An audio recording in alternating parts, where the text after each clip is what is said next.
2024 онд Баялагын сангийн тухай хуулийг баталж уулуурхай орлогоос үндсэн 3 санд хуримтлал үүсгэхээр болсон байдаг.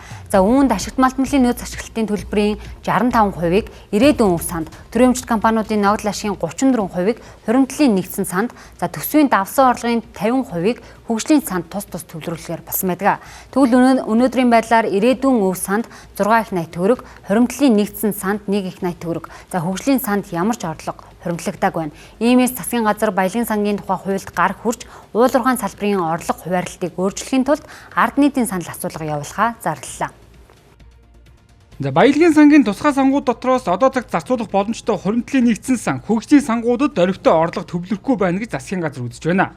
За өнөөдрийн төвшөнд орон сууц, эрүүл мэнд, сургалтын төлбөр хэлбэрээр зарцуулах боломжтой гэгдэж байгаа хуримтлалын нэгдсэн санд нэг хүнд 175 мянган төгрөгийн орлого төвлөрөөд байна. За гэхдээ тус сангийн зарцуулалтыг засгийн газар сонгуулийн жилд ипотекийн зээлийн санхүүжилтийг огцом нэмэгдүүлэх зэрэгээр дуртай үедээ авч ашигладаг жишг бий.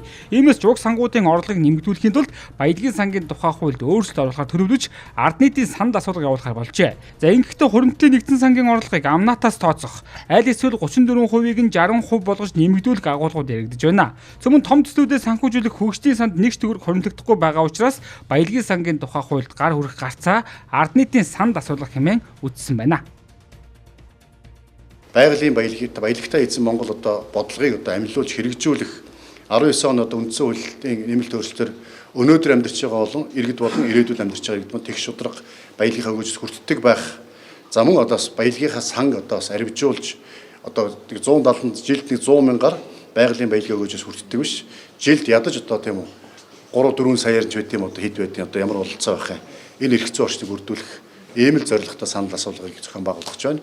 Энэ санал асуулга дээр үндэслээд засгийн газарт холбогдох хууль тогтоолын төслийг боловсруулна, үүнийг бас боловсруулж их хурл өргөн мэдүүлж, их хурл дээр эцэст нь одоо үндэсний баялагын сангийн тухай хуулинд нэмэлт өөрчлөлт оруулах асуудал шийдэгдэнэ.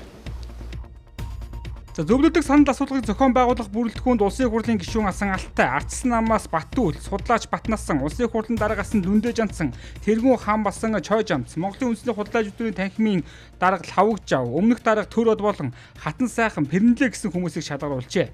Эдгээр 9 хүн улс төрөөс хараат бусаар асуумжуудыг боловсруулж үндэсний статистикийн хороо 4-р сард улс орон даяар санал асуулгыг явуулахар болоод байна. За уулуурхайн баялаг бол шавхагддаг баялаг. Энэ ч утгаараа орлогын дийлэнх хувийг ирээдүйн хойч үедээ зарцуулахаар хуульчилсан байдаг. Тэгвэл энэ зарчмаас ухрахуй гэдэг болгоомж давхар үүсэж байна. Иймээс ч зөвлөдөг санал асуулгын асуумж агуулга нь Баялагын сангийн үндсэн зарчмыг гажуудуулахгүй байх буюу орлогын хэмжээг нэмэгдүүлж байна уу, аль эсвэл ирээдүгээс хулгайлахад чиглэгдэж байна уу гэдэгт олон нийт болоод хэвлэл мэдээллийн салбар онцгойлон анхаарах шаардлага давхар үүсэж байна.